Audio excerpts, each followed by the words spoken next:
Hello, my name is Gudex, and together with Catriona Millen, we are presenting on the BREEDPLAN Completeness Performance tool. Before I continue, I'd like to introduce the Southern Beef Technology Services Project. SBTS provides BREEDPLAN extension services to 14 Australian stakeholder breed societies and is funded by said breed societies, Meat and Livestock Australia and the Agricultural Business Research Institute, or ABRI. ABRI, of course, is the commercial holder of the BREEDPLAN license. So before I keep going, I just thought I'd better quickly say that trait records are obviously very, very important for genetic evaluation. They underpin all forms of genetic evaluation in livestock, and this includes genomics. So even though we have that DNA, we don't know how that DNA correlates with performance unless we have that performance to match it against. So the BREEDPLAN Completeness of Performance herd rating system, it's a summary of the amount of pedigree and performance data that is submitted to BREEDPLAN by an individual herd. So there's two major components of it. There's the report itself, and then there's the star rating, both of which I will go into more detail about later in this presentation. So the report, it provides a range of statistics for a number of things. So we've got animal details, and then we've got 5 trait groupings that we provide these statistics on. So those 5 trait groupings are weight, carcass, birth, fertility, and other traits. The COP star rating for each herd is calculated on the proportion of calves within the herd that are born in a fixed 5-year period that have been performance recorded for each trait. So there's different criteria for each breed society. So, some breed societies won't have, say, a docility EBV, so we don't want to punish that breed for not recording that. So each breed society has different criteria that they have decided and how these star ratings are allocated. And as a consequence of going through this criteria, each herd then receives a star rating on a 0 to 5 scale, including half stars, that summarises the completeness of their performance information. So you obviously, down the bottom there, you go through the colours from gold down to what looks to be blue. For me, I'm colourblind, so one never knows what it truly is. So in New Zealand, we have 3 breed societies that have implemented the Completeness Performance system. These are the Angus, Hereford and Simmental breed societies, but we also have 4 breed societies that are Australasian, so they're Australian based but have New Zealand members, and they also have the COP. They are the Blonde Aquitaine, Devon, Limousin and Speckle Park breed societies. So for your completeness of performance, where do you find it? It's available for download on Internet Solutions, and it's made available to you every time you submit data. So when you submit data and the next run is done, a completeness of performance report is then generated for you when that run is done.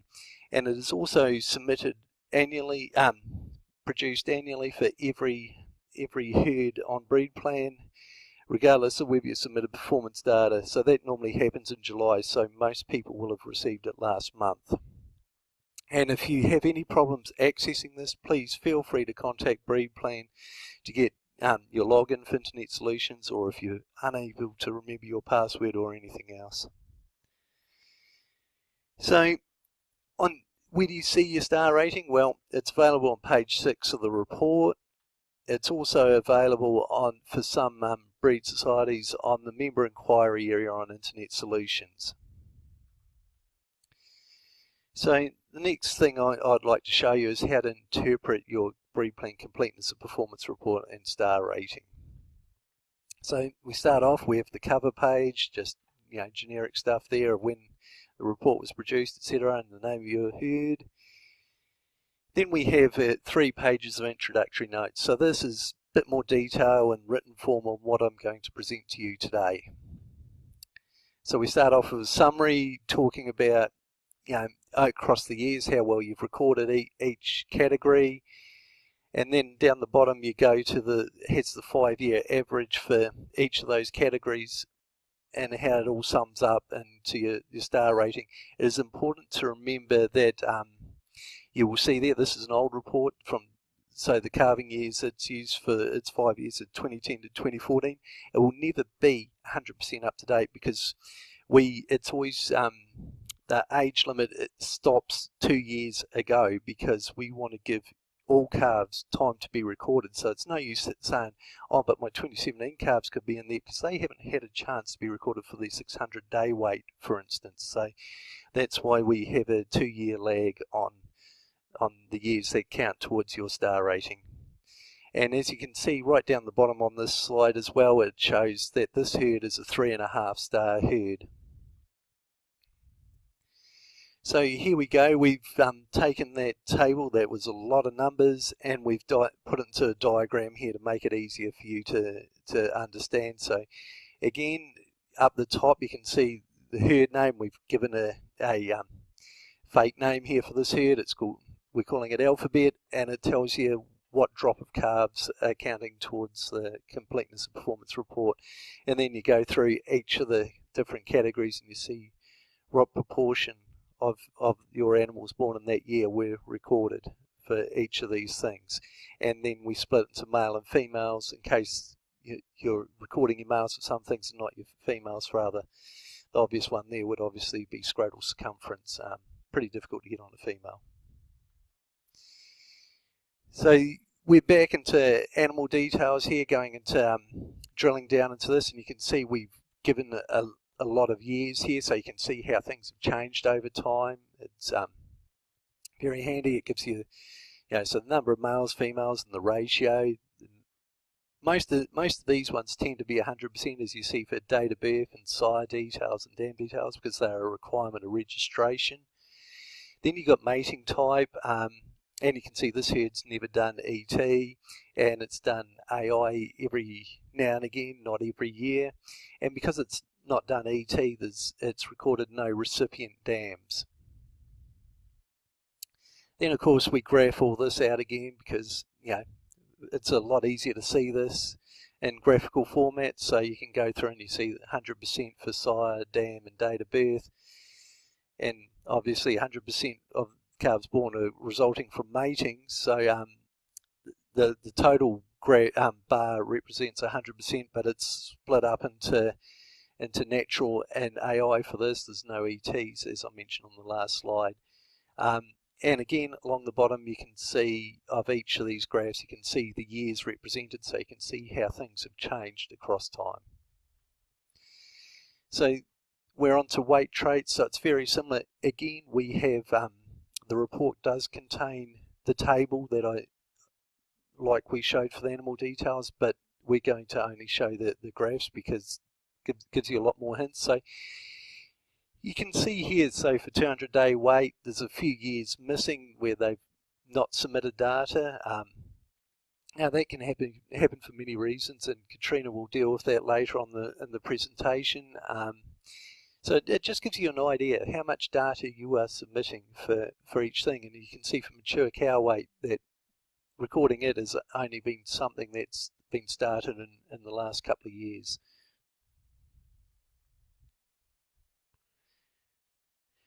So there we're on to carcass traits.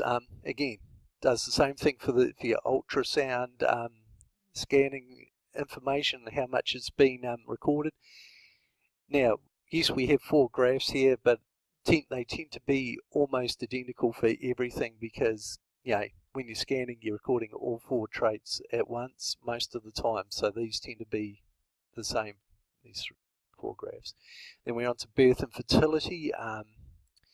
So again, it's just going through, you see how much data you've been recording for each trait. So calving ease, you can see 2011, this herd didn't submit calving ease for that year, or well, it's submitted very little.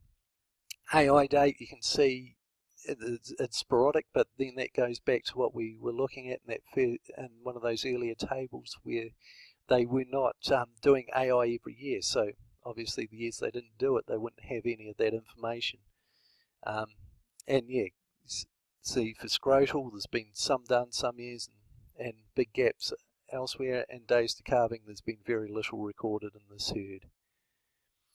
And then we're on to other traits. So docility, docility scoring, it's pretty rare in this herd, and not done a lot of in some breeds. Flight time is more of a Bos indicus or tropical thing here in Australia, so we wouldn't expect to see that in New Zealand. Structural scoring, again, it's a relatively new trait, so this herd isn't doing it, and then we go on. So DNA, that is not actually genomic data DNA that people might expect. That's actually back to the old GeneStar test that used to be done, so that can be a little misleading. And net feed intake, well, obviously in New Zealand, where we avoid feedlots, well, we do have the one, of course, but we don't have them as much as here in Australia. It's obviously not as big a thing for us to record, so it's not there. And this slide actually shows, for this breed, what the criterion is to generate the score, the COP score that we give out as part of this report. So you can go through all this matrix and look at all the traits that are recorded, and they look at the proportion of animals that are recorded for each trait, and they get a score for that, then multiply it up and add it together and to give us our final score, which determines down the bottom what star rating you get. Right, and thank you very much for listening. I shall now pass you across to Catriona Millen, who will present the rest of the presentation. Thanks, Boyd. So I'm going to go through what we can use the BREEDPLAN Completeness of Performance system for. So for other herds, their COP star rating can give you an indication of how much performance data they're collecting, but it won't tell you which traits. And this may be useful when you're looking to buy in animals from other studs. But the biggest benefit of the COP report is for your own herd, because it allows you to monitor which traits you're collecting performance data and see which traits you're not collecting performance data for, and also look for gaps in your data, so what we're going to term missing data. So as an example of that, if we have a look at this herd here, you can see the calving years, as Boyd explained, along the bottom, and the percentage of calves that have been recorded for that trait. So we can see in this particular herd, they've submitted 200-day weights for all of their calving years, apart from in the 2014 drop. Now, why might this have occurred? There's generally two reasons. One, the animals weren't recorded for 200-day weight in that particular year, or they may just have forgotten to submit that data to BREEDPLAN.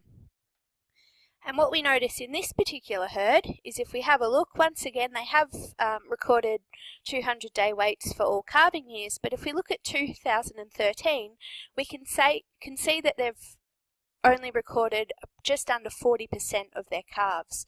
Now, why might that have occurred? Generally, this indicates, it's not quite at 50%, but generally it indicates that they've only recorded the data for one sex. So for example, they might have submitted 200-day weights on their heifer calves, but not on their bull calves. So causes for missing data can include accidentally forgetting to submit the data to BREEDPLAN, and as we've just seen, this can be for the whole calving drop or a subset of animals. So the males were submitted but the females not, particularly when they've been recorded on different days. The other cause is that the trait was not recorded in a particular year. So that might be animals out on grazing due to drought conditions, so they're not on the home property and they couldn't be performance recorded.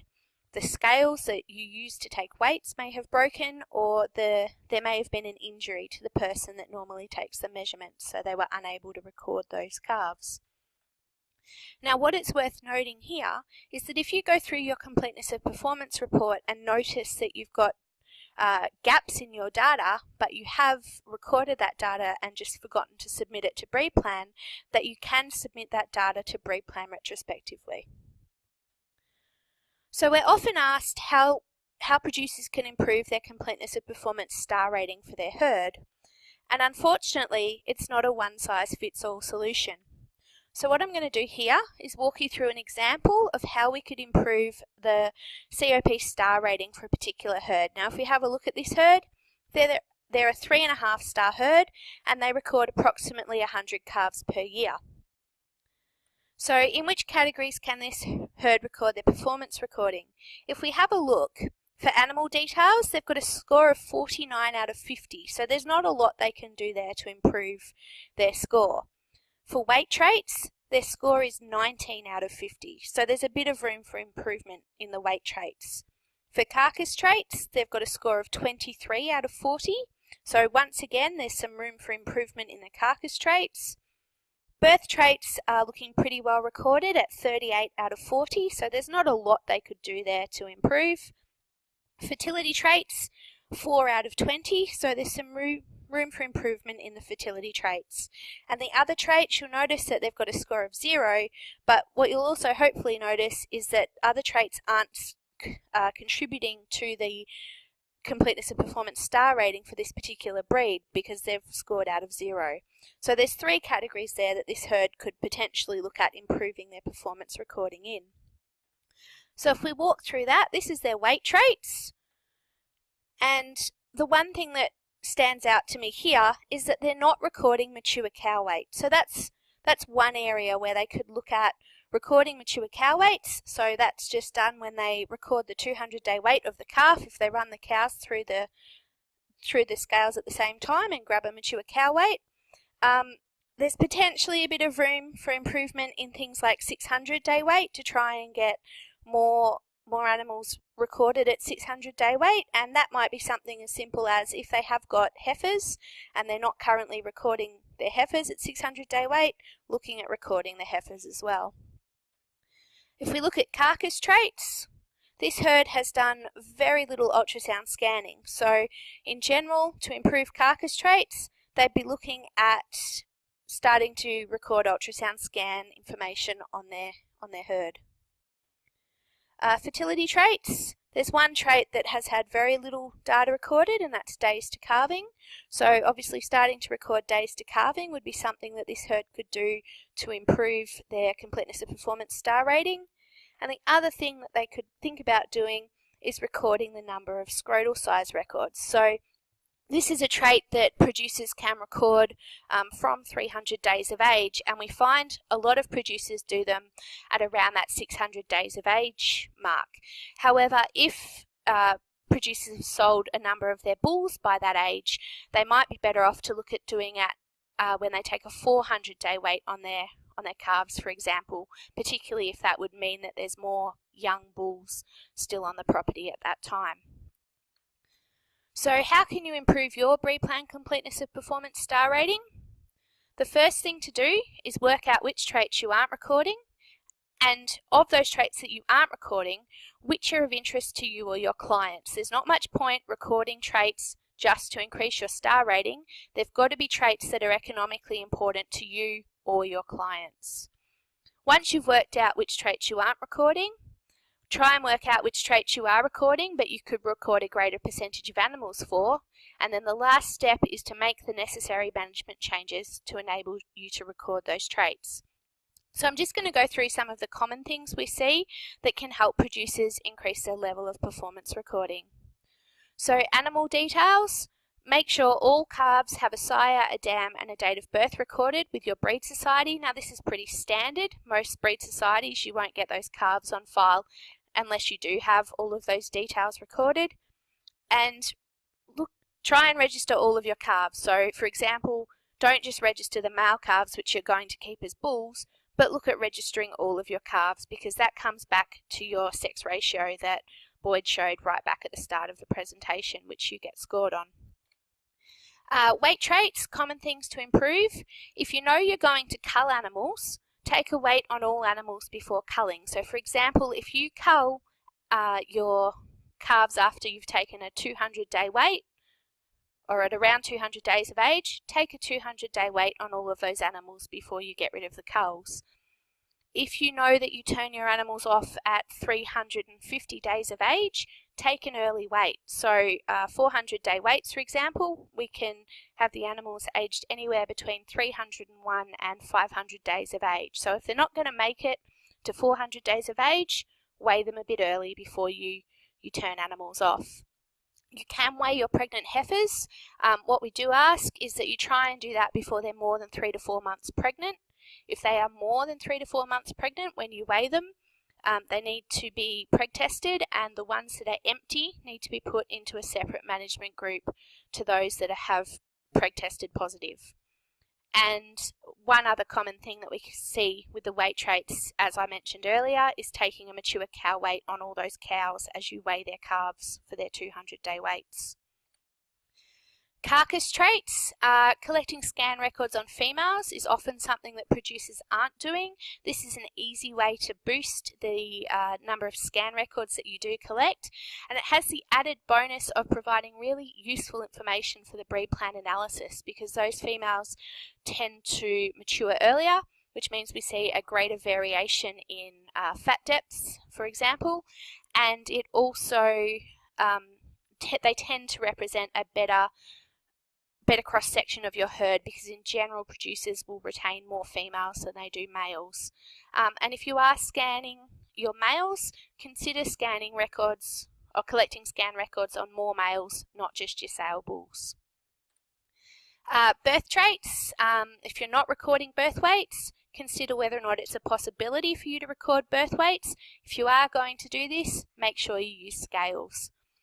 Recording calving difficulty scores on all calves is something that is commonly able to be improved, and make sure that AI dates for your AI calves are recorded with your breed society. Now, this is something that we're seeing more breed societies implementing as compulsory, but for those that aren't, make sure that your AI dates are coming in with those calves.